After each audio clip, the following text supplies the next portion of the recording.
दोस्तों नमस्कार। दोस्तों मैं विमल शाही आप सभी लोगों का अपने चैनल में स्वागत करता हूं और उम्मीद करता हूं कि आप लोग सब लोग स्वस्थ होंगे एवं मस्त होंगे। सभी राष्ट्रवादियों और सनातनियों से ये निवेदन रहेगा कि आप लोग मेरे चैनल को सब्सक्राइब कर लीजिए और वीडियो को लाइक एवं शेयर भी कीजिए। दोस्तों हम लोग बात करने जा रहे हैं अखिलेश यादव के बारे में। दोस्तों 2027 में उत्तर प्रदेश में चुनाव होने जा रहा है और वहां पर समाजवादी पार्टी के जो मुखिया हैं अखिलेश यादव, उनको मुकाबला करना है योगी आदित्यनाथ से, भारतीय जनता पार्टी से, जो उत्तर प्रदेश में पिछले 10 साल से पूर्ण बहुमत की सरकार चला रहे हैं। अखिलेश यादव को शायद याद भी नहीं होगा कि कब लास्ट टाइम यूपी में कोई एक पार्टी जो है 2 टर्म कंटिन्यूअस पूर्ण बहुमत की सरकार बनाए हों। लेकिन योगी आदित्यनाथ जी ने 2 बार पूर्ण बहुमत की सरकार उत्तर प्रदेश में भाजपा की सरकार वहां बनाई है। अब 2027 में योगी आदित्यनाथ तीसरी टर्म के लिए जा रहे हैं चुनाव में और योगी आदित्यनाथ को चुनौती देने के लिए अखिलेश यादव कितना तैयार हैं, इस पर हम लोग बात करेंगे।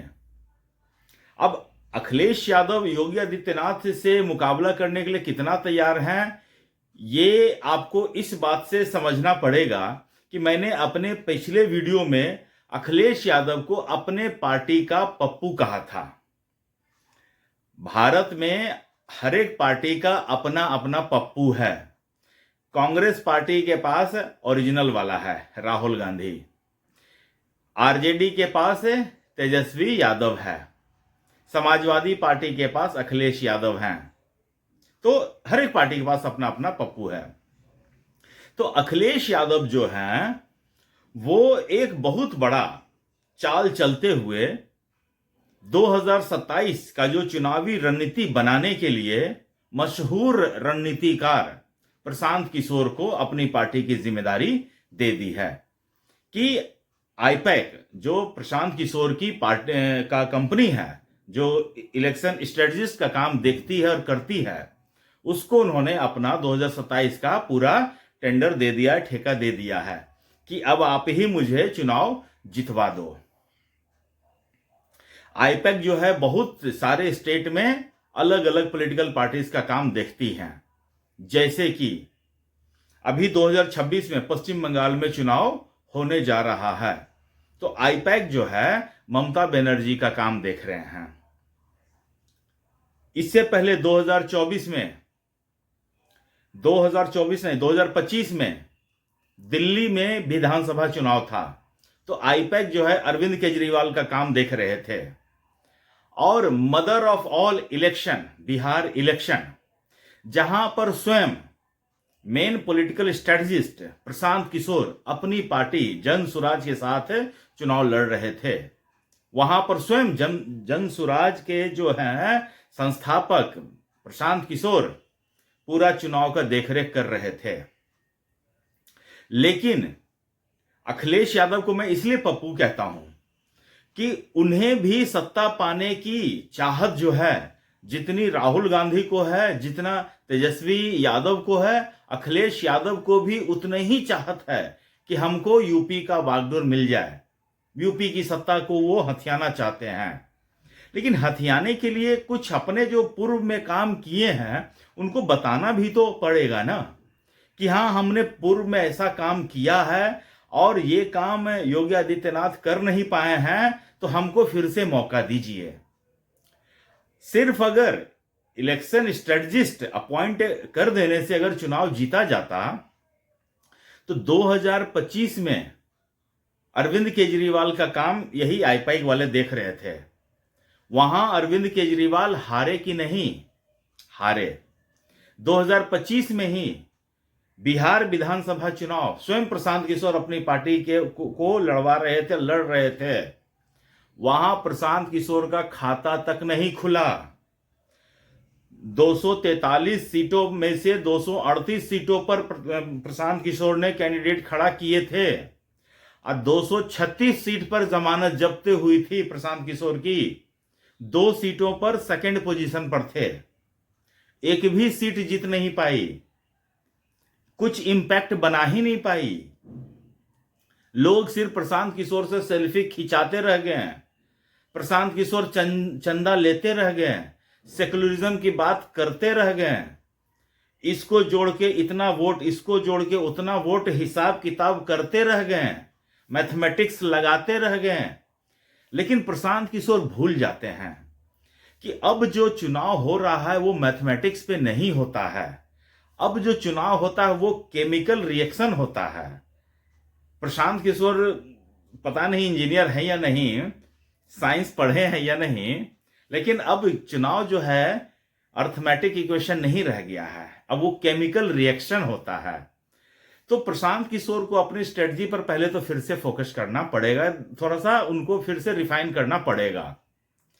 दूसरी बात, अखिलेश यादव को क्या लगता है कि यूपी की जो जनता है, जो वहां 12 करोड़ लोग हैं, उनको समझ में नहीं आ रहा है क्या?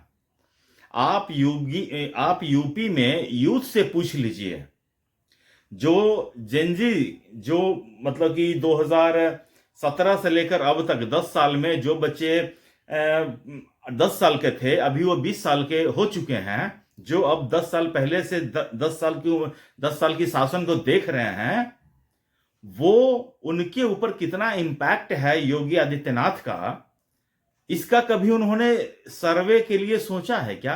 कि उनसे जाकर पूछ लें कि पहले के समय में यूपी में लड़कियों के साथ क्या होता था और आज जो सुरक्षा की भावना है वो कैसा है। यूपी में लॉ एंड ऑर्डर एक बहुत बड़ा इशू था।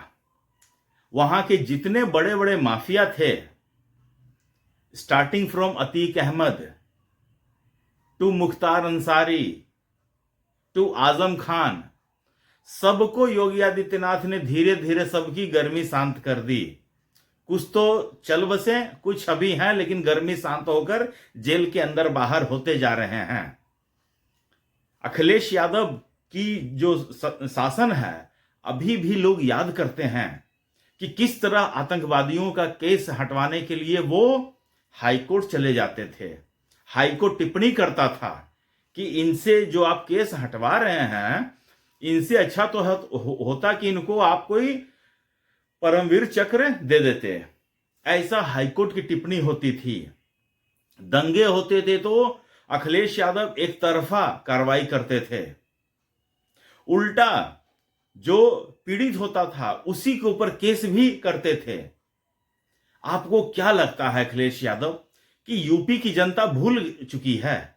थोड़ा सा विवाद होता है तो आपको क्या लगता है कि आप उसका फायदा उठा लोगे और यूपी की जनता आपको फायदा उठाने दे देगा? आप इस गलतफहमी में मत रहिए अखिलेश यादव कि अब यूपी में आपकी वापसी संभव है। मुझे नहीं लगता है। 20 साल के बाद बिहार में 2025 में चुनाव था।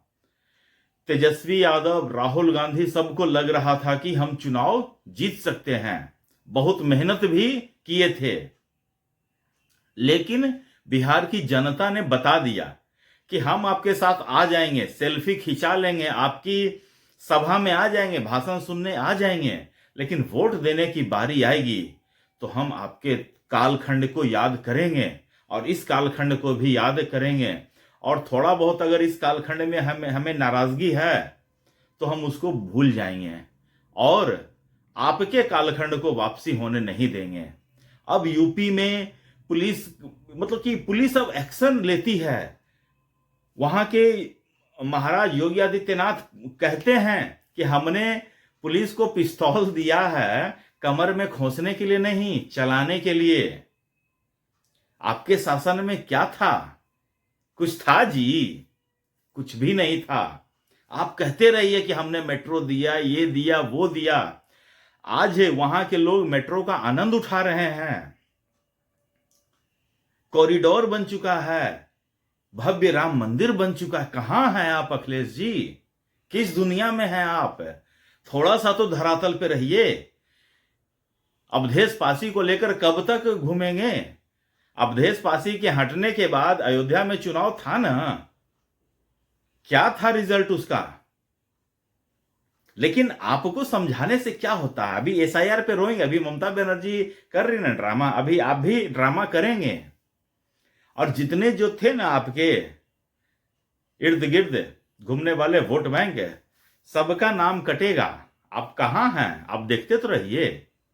योगी आदित्यनाथ का डंका पूरे विश्व में बज रहा है। आप सिर्फ तंज कसते रहिए। अगर आपको इसी में खुशी मिलती है ना, तो आप खुश रहिए योगी आदित्यनाथ को तंज कस के। कहते हैं ना, वो एक बड़ा जानवर कौन सा होता है, वो बाजार जाता है तो छोटा सा जानवर भौंकते रहता है। बस समझ गया ना। तो दोस्तों, मुझे आज के लिए इतना ही अपडेट देना था। आप लोग अपना ख्याल रखिए, स्वस्थ रहिए, मस्त रहिए। तब तक के लिए नमस्कार, बाय।